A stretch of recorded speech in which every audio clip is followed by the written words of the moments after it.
% बढ़ाना पड़ेगा। Sir same fitment factor achieve करने के लिए 14% की हाइक दी गई थी, सेम फिटमेंट फैक्टर अचीव करने के लिए इस बार 76% हाइक देना पड़ेगा। क्यों? क्यों? हाँ सॉरी 66% देना पड़ेगा। क्यों? सवाल ये है। अब आओ इस पे।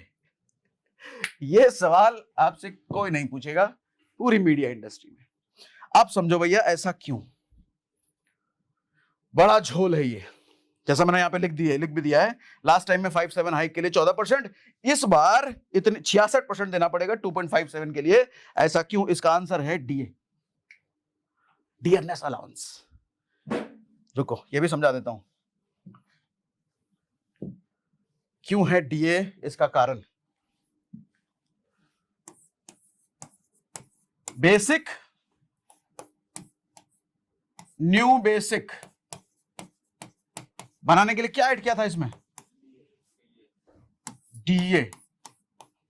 ठीक है, अगर डीए छोटा है, अगर डीए 125% है, ठीक है, तो आप हाइक अगर कम भी दो तो भी ये बड़ा बन जाएगा।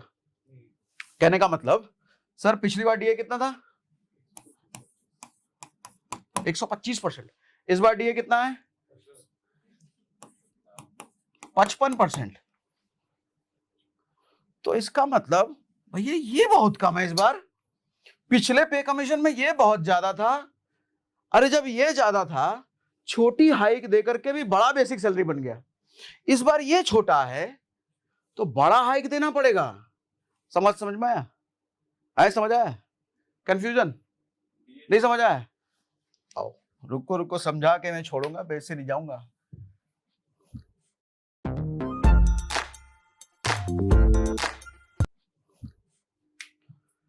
हाँ अच्छा, ये तो हम ड्रीम वाले पे आ गए, 3 वाले पे।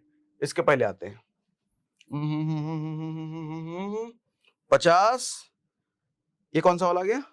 एंट्री लेवल सैलरी का 50,000 करना था। हाँ इसी पे हम बात कर रहे थे। चलो बोर्ड पे ही आते हैं।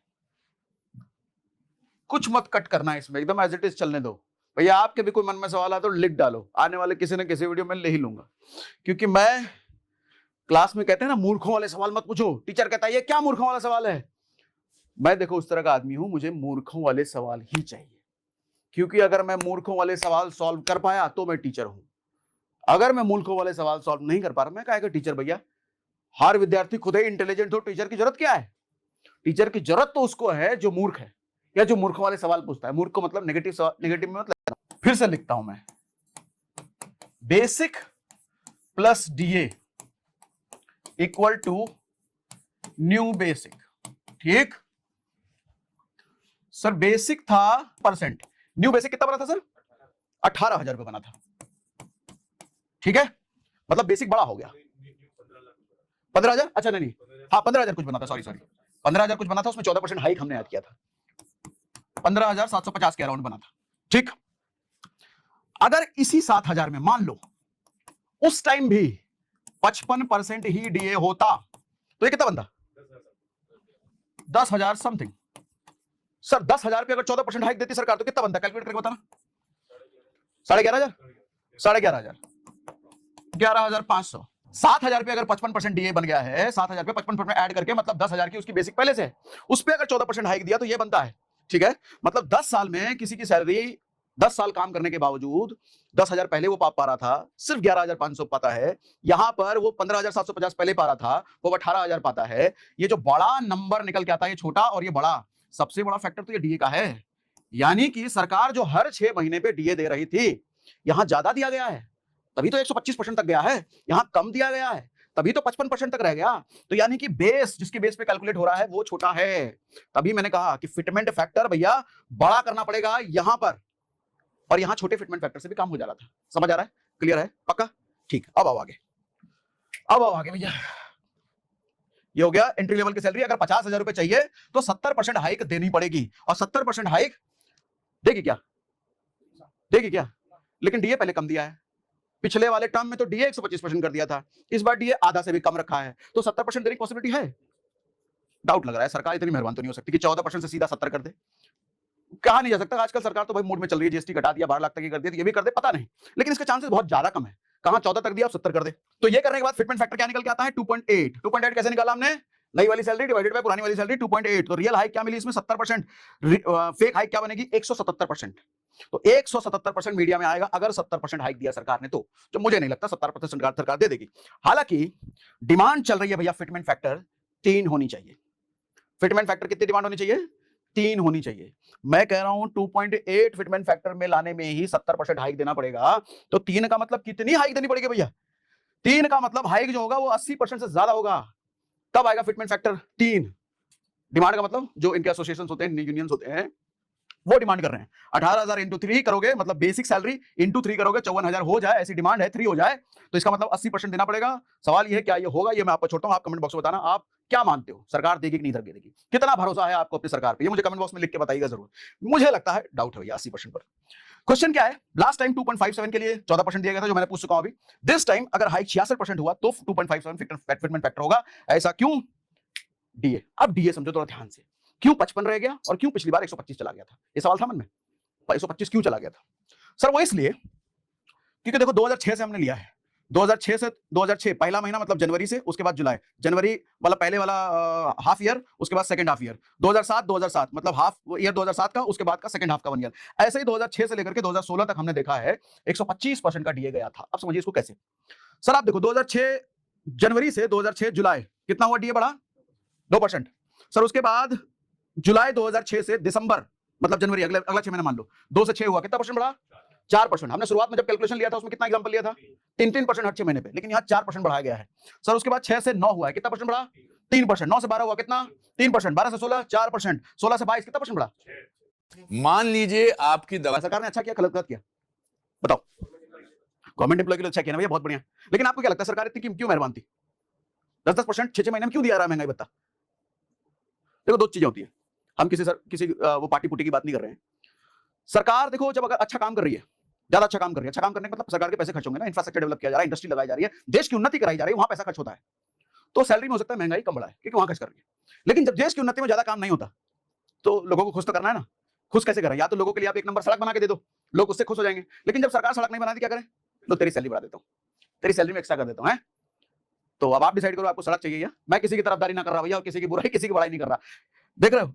लेकिन उसके बाद आप देखो 2014 के बाद सरकार बदली ना, उसके बाद से खेल बदल गया।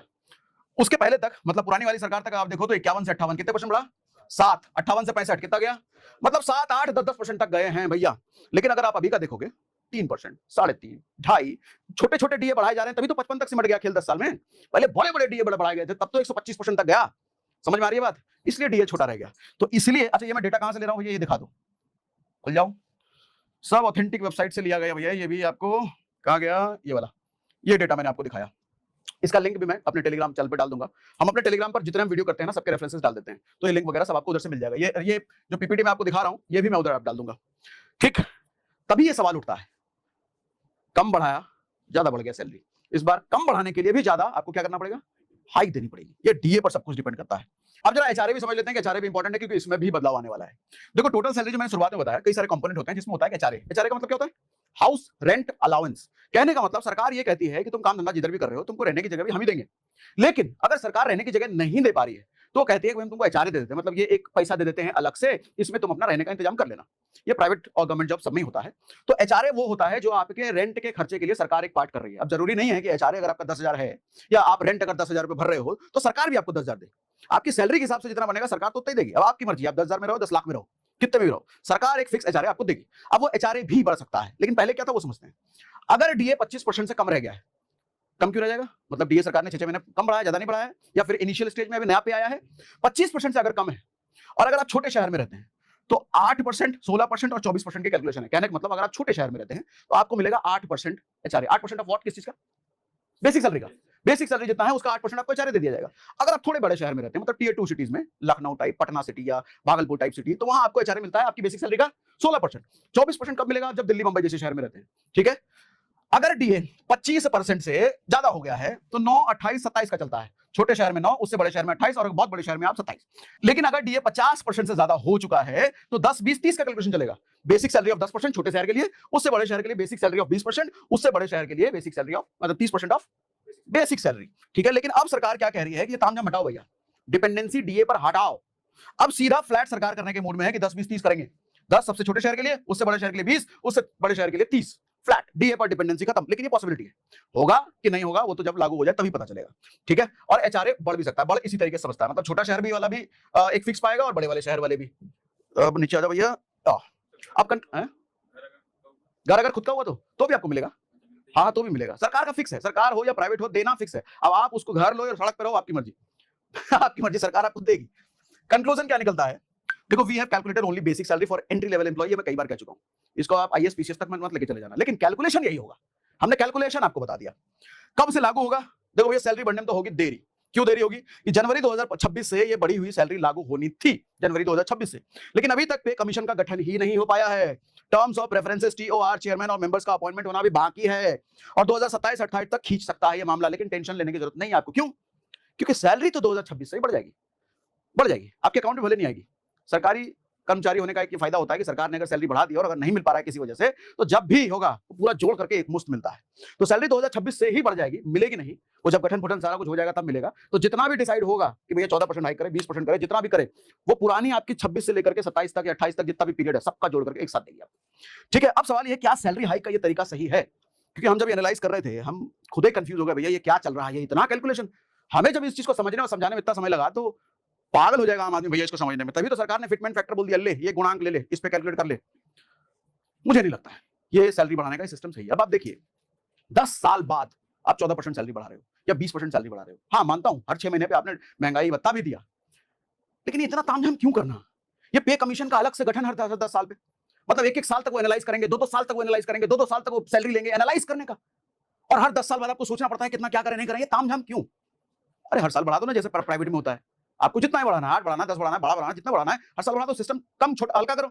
आपको कितने लोगों को सैलरी देने से आप बच जाओगे, कितने फालतू एक्स्ट्रा लायबिलिटीज से बच जाओगे। तो मेरे हिसाब से ये पे कमीशन वाला सिस्टम, हाँ बहुत सारे लोगों को बुरा लग सकता है, आपको नहीं पता पे कमीशन आता है हमारा भला। अरे मैं बोल रहा हूं भला जो सरकार 10 साल में कर रही है हर साल कर देना, जो आंकड़ा 10 साल में बढ़ाने का है उसको बांट दे, हर साल बढ़ाती रहे, ताकि हर साल आदमी के हाथ में पैसे से आते रहे, बढ़िया सब कुछ मामला सेट होकर चले। अब कोई सवाल, सारा क्लियर है पक्का। तो अब कुल मिलाकर के मुझे लगता है मैं आपको भी समझा दिया, लेकिन अगर समझा नहीं पाया भैया